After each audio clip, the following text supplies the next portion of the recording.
ex-naval officer who one time told us that the federal government knows those sponsoring Boko Haram. Recently, he equally granted another fresh interview to Channels Television, telling us that there are real plots on ground to Islamize Nigeria, that the only solution is for this country to be divided. Let the North be on its own and the South be on its own. That is the only way we can retain our individual religion. This time around, he has come again to speak about the US aid that Donald Trump is investigating on. I want you to take your time and listen to what he has got to tell Nigerians. Take a look for yourself.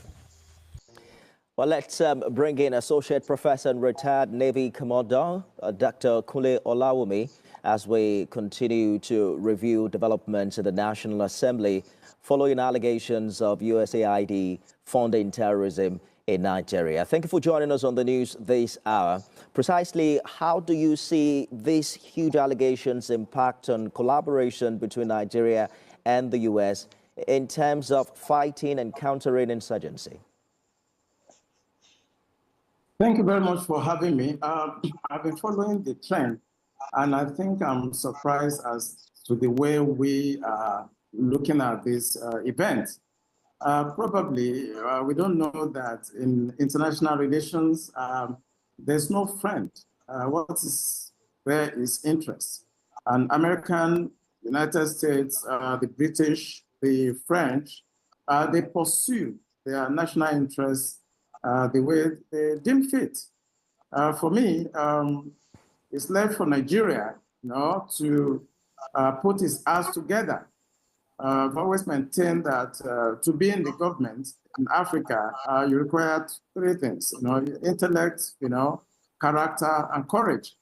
Whatever we say the USAID is doing is in their own interest. We should put our ass together in Nigeria and ensure that we avoid three very fearful things. One of them is espionage. The second one is subversion. And the other one is sabotage. It's not only the US that is doing this. The only thing that you see difference here is that the United States of America is about the best democracy in the world. That's why you can hear this. The British are doing worse. The French are doing worse. So are the Germans. But you will not hear it. The news scramble now. We are having the Chinese. We are having the Russians. They are doing the same thing. I think this just, for me, is a wake-up call for Nigeria to understand that our national interests should be paramount. And whatever the other countries are doing, we should actually try to counter them by expressing courage in dealing with the United States, the British, the French, the Russians, and the Chinese. They will always follow their national interests. And what is it? Nigeria has huge resources, and they're going to do anything to have a go at it. So I think I will not blame the United States, French, or the British as to what they do. I will blame us. How do you see us now? I want to say something quick. Yes, I'm wondering how you see us in that context. For instance, the lawmakers and intelligence units work together to get to the bottom of this and ensuring it doesn't happen again in the future if it is true. It will always happen because when you look at the history, look at in the 70s, in the 80s, look at what happened in Afghanistan, what happened in Iran, Saddam Hussein, Libya, even Syria. This will always happen. And I want to tell our audience that there are two elements to this. The first element is the hostile intelligence service that try to ride us so that they can take our resources, including all the money stolen from Nigeria, including our brains, and whatever solid minerals we have. It is their prerogative to do that. But the other aspect that all the pundits I've listened to have not addressed is the domestic subversive organization. CIA, MI5, Mossad, they cannot do anything except there are some Nigerians that are ready to cooperate with them. When you talk about terrorism funding, there are the Nigerian counterparts that we have neglected over the past 10 years. I said that the people you are supposed to go after are the sponsors. Now we are talking about the foreign sponsors. Nobody's talking about the 400 people that were arrested, mentioned by Malami, 400 below the change related sponsors. The other one that was sent to us also by Dubai, nothing happened to them. And every pundit I've listened to, I've been talking about USID. What about the Nigerian ID? I think we should actually try to look at the issue of terrorism in Nigeria holistically and leave the Americans alone. They will always do this. The British are doing the same as we speak. The French are doing the same as we speak. The Russians, the Chinese are doing the same thing as we speak. Let us look inwards, because without the insider in Nigeria, the USID they are nothing. I train with them, I train with the Mossad, train with the Americans. They cannot do anything to you except you have those Nigerians here that are collaborating with them. Let me give you a figure. If you work with USID in Nigeria, the minimum salary you are going to get in a year is $13,000. $13,000 is the minimum wage. If you are higher up, you get as much as $80,000. I have people say, oh, they're going to absorb them into Nigerian space. Can you pay them $80,000?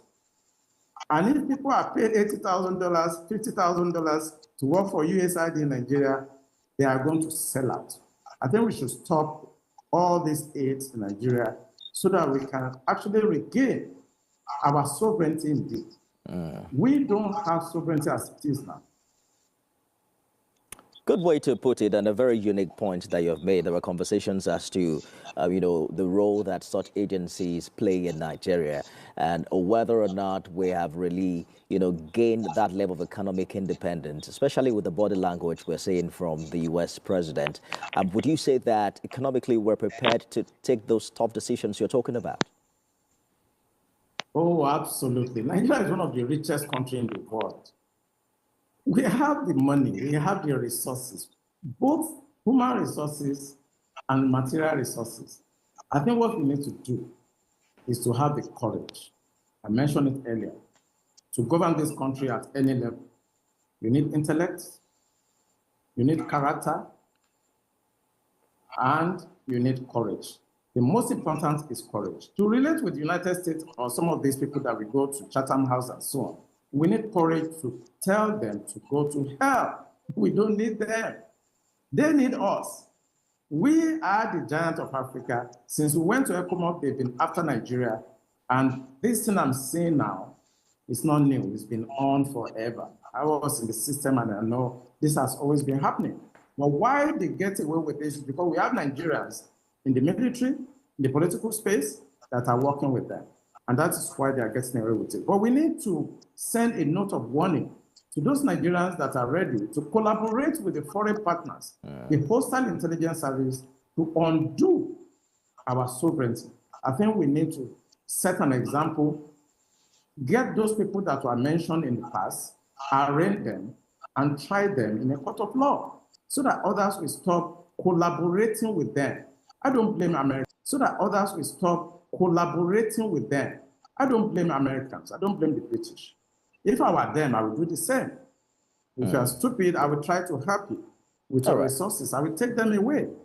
So I think we should try to look inwards and forget about the USID. I think we should look inwards. We have our internal problems. And I think that's what we should focus on. They will always do what they do. Indeed. Fish out the moles and someone encourage to severe relations with these agencies. Retired Navy Commander, Associate Professor Kunle Olawumi, thank you. So guys, you have seen that there are still a lot to uncover when it comes to what is happening in Nigeria, thanks to the Trump's government. And also thanks to David Hunde, who wrote Elon Musk, and Elon Musk notified Trump on what is happening. This is all how, all what we are seeing came about. David Hunde decided to write, calling the attention of Donald Trump on how much has come into Nigeria from the US aid even since after Trump became the president.